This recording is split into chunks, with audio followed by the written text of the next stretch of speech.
क्या आप एक एंटरप्रेन्योर, फाउंडर या मैनेजर हैं? अगर हाँ, तो ये वीडियो आपके लिए है। बिजनेस में सक्सेस के लिए सिर्फ मोटिवेशन काफी नहीं होता। रियल वर्ल्ड चैलेंजेस का सामना करने के लिए आपको प्रैक्टिकल नॉलेज चाहिए। बेन होरोविट्ज की बुक है the hard things about hard things, आपको वही सिखाती है। आज मैं आपको इस बुक का डिटेल एक्सप्लेनेशन दूंगा, हर कॉन्सेप्ट को डेप्थ में समझाऊंगा।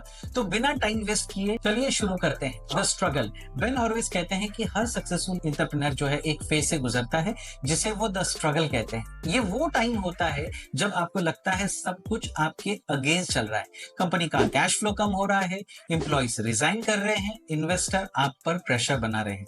लेकिन हॉरोविट्ज का कहना है कि ये स्ट्रगल ही आपको असली लीडर बनाता है। वो कहते हैं कि जब आप इस फेज में होते हैं तो दो चीजें याद रखो। पहली, आप अकेले नहीं हैं, हर ग्रेट लीडर्स ने ये फेस किया है। दूसरी, ये फेस टेम्पररी है, अगर आप कंसिस्टेंटली मेहनत करेंगे तो बाहर निकल जाओगे। हॉरोविट्ज ने खुद अपनी कंपनी लाउड क्लाउड के टफ टाइम का जिक्र किया है। जब उनकी कंपनी ऑलमोस्ट फेल हो रही थी तब उन्होंने अपनी टीम को साथ लेकर सरवाइव किया। इसलिए अगर आप भी स्ट्रगल फेस कर रहे हैं तो हारना मत। यही वो वक्त है जब आपका रियल कैरेक्टर बनता है। फिर आते हैं peace time CEO versus war time CEO पे। हॉरोविट्ज कहते हैं कि बिजनेस में दो तरह के सीईओ होते हैं। Peace time CEO long term growth, culture और इनोवेशन पर फोकस करता है, वही war time CEO crisis mode में होते हैं, सर्वाइवल पर फोकस करता है। आपको दोनों तरह से काम आना चाहिए। पीस टाइम सीईओ की एग्जांपल है स्टीव जॉब्स, जब एप्पल स्टेबल था। वॉर टाइम सीईओ के भी एग्जांपल है स्टीव जॉब्स ही, जब एप्पल 1997 में ऑलमोस्ट बैंकरप्ट था। हॉरोविट्ज कहते हैं कि आपको अपनी सिचुएशन के हिसाब से स्विच करना आना चाहिए। अगर कंपनी स्टेबल है तो पीस टाइम मोड में रहो, लेकिन अगर क्राइसिस है तो वॉर टाइम मोड में स्विच करो। ये नहीं कि आप हमेशा एक ही स्टाइल में काम करते रहोगे। अगर आप गलत टाइम पे गलत अप्रोच यूज करोगे तो फेल हो जाओगे। इसलिए अपनी कंपनी की कंडीशन को समझो और उसके अकॉर्डिंगली एक्ट करो। अब देखते हैं ट्रांसपेरेंसी विद टीम। एक कॉमन मिस्टेक जो लीडर्स करते हैं वो ये है कि वो प्रॉब्लम्स को एम्प्लॉय से छुपाते हैं। हॉरोविट्ज इसको गलत कहते हैं। वो कहते हैं कि जब कंपनी में कोई प्रॉब्लम हो तो एम्प्लॉयज को ओपनली बताएं। अगर आप सच छुपाएंगे तो लोग अजम्पशंस बनाएंगे, रूमर्स फैलेंगे, मॉरल गिरेगा और ट्रस्ट टूटेगा। हॉरोविट्ज ने अपनी कंपनी में एक रूल बनाया था, नो बीएस, यानी कोई शुगर कोटिंग नहीं, डायरेक्ट और क्लियर कम्युनिकेशन। जब उनकी कंपनी को फाइनेंशियल प्रॉब्लम्स हुई तो उन्होंने अपने एक दोस्त को मीटिंग में बुलाया।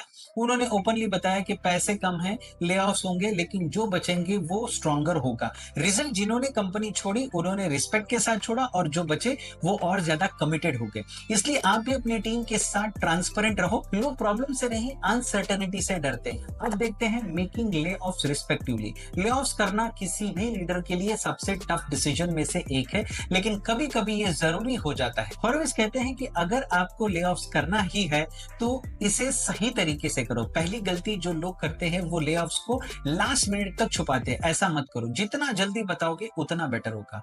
दूसरी गलती, ले ऑफ्स को इम्पर्सनल तरीके से करना। ईमेल या एचआर के थ्रू नहीं, डायरेक्टली फेस टू फेस लोगों को बताओ। हॉरोविट्ज का प्रोसेस था, क्लियरली बताओ कि कंपनी को ये स्टेप्स क्यों लेना पड़ रहा है, उनकी कॉन्ट्रीब्यूशंस को अप्रिशिएट करो, उन्हें फेयर सर्वेंट्स पैकेज दो, फ्यूचर में हेल्प करने को तैयार रहो। ऐसा करने से लेड ऑफ एम्प्लॉइज भी आपके लिए रिस्पेक्ट रखेंगे और जो बचे हैं उनका मॉरल भी कम नहीं होगा।